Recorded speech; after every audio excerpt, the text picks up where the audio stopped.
Today, I would like to talk to you about some political issues, and I hope you will find time to listen to me because nowadays we all are very busy. Thank you. If you are really interested in doing something credible and turn the country of ours into the right direction, what are the most important factors we must consider that those must be addressed first? If we can identify those, only then we have a way to attack those problems. You see, all those countries you go around the world, you'll see that they are independent like us. They observe their independence day, they have some celebrations, all those things.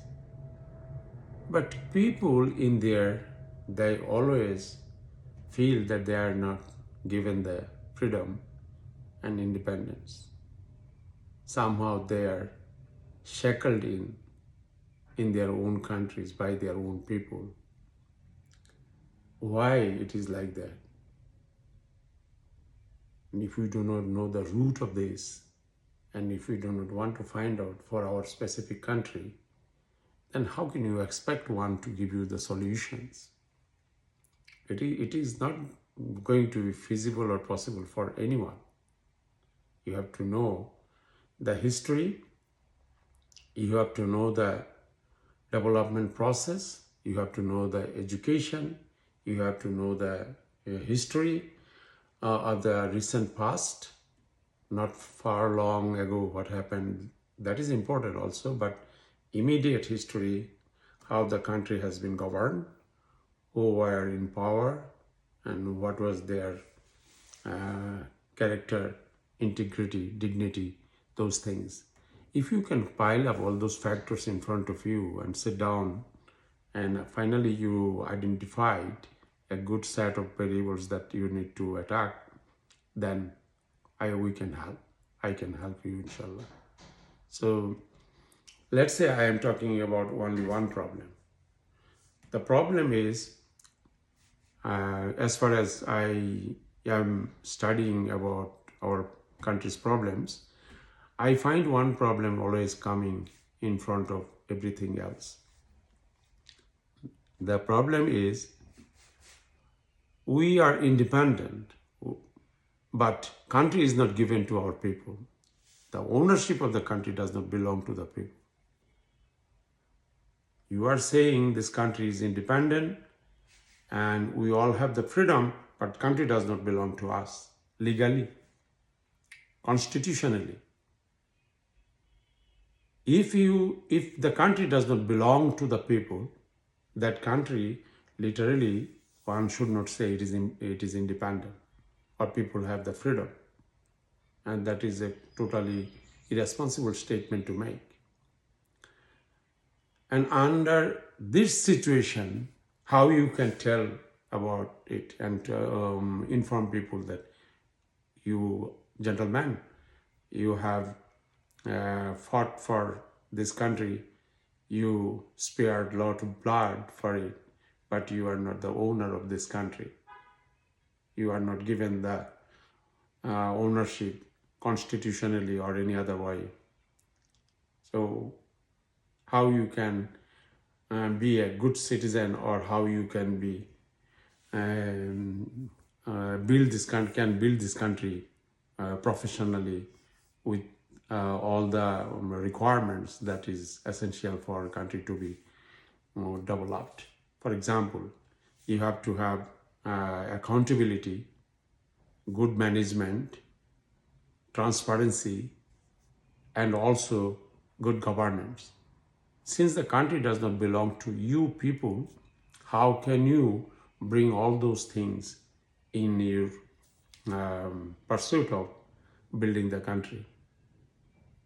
So if you cannot set accountability and you cannot call anyone to accountability, then government falls apart. Then people and government, there is no connection. And then it becomes an anarchy. And that is why we call in Bengali Shoirachari. And it has been going on since the very first day of the governing system adopted in our country. It is so pathetic, so heartbreaking, it is unthinkable that we have 3 million people sacrificed their lives, got independence, and after 53 years later, they do not have anything in the country.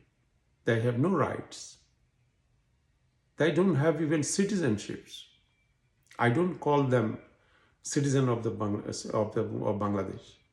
It is not practically right thing to do, right thing to say, because everything has to have a legal justification for mentioning something credible. Oh, I own a United States. Can I say that? No, because legally there is no truth to it. But if I say I have a passport of United States because I got citizenship recently, if I say that, if I show you the passport, you will believe it. But in our country, I cannot say I have the passport. It does not give me the citizenship. It is a document that I am living in there and I can go out and come back in there. That does not give you the citizenship. And that hollowness we are facing in the country, and it is not allowing us to build a civilized country, and we cannot exercise our rights. And you know the legal system, and you know the corruption. And once the corruption is breeding, you cannot stop it. You have to, in order to stop it, you have to walk away from it, see what they are doing, and take a sword and cut their hands off. And hands off is I don't mean literally. You have to close those routes, the way they are taking the money out, making the illegal agreements, and making legally transferring money from one place to another with the collaboration of each other. All those loopholes in the system, if you can close, then you have a way to start the process. Another thing, if people are not free, if they do not have exact freedom which they are supposed to have, then every step of the way they are going to be facing impediments. And once you start facing impediments, it is never going to end, because everybody, those who are criminals, they will put impediments every step of the way. You see that?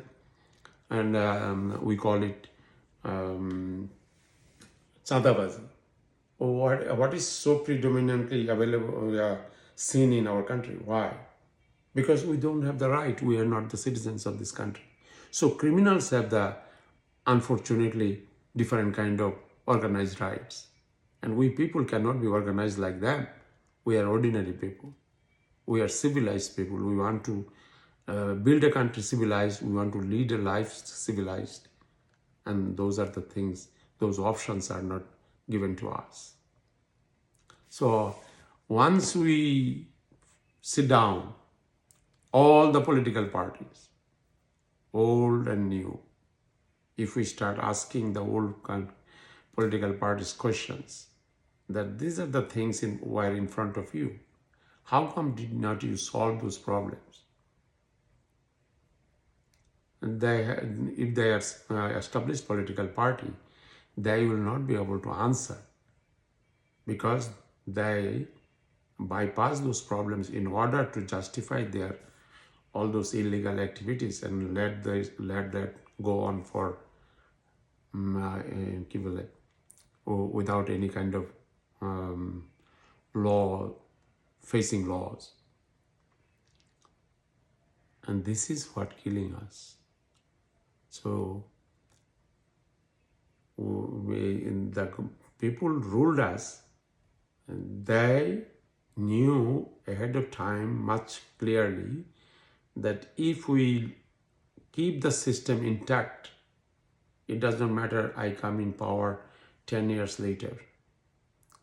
We will have our way to make up all those time with respect to the monetary benefits we are going to incur from the country. That means by looting the country. And that was the things were done by the political parties, cronies of the country. And the businessmen took all the advantage from those illegal political parties. They are not legal because they did not do their jobs. So I hope you will understand day by day more, and I'm going to communicate with you about those things much more specifically, show you the examples. And that time you will see, you will cry for your country. You will feel frustrated.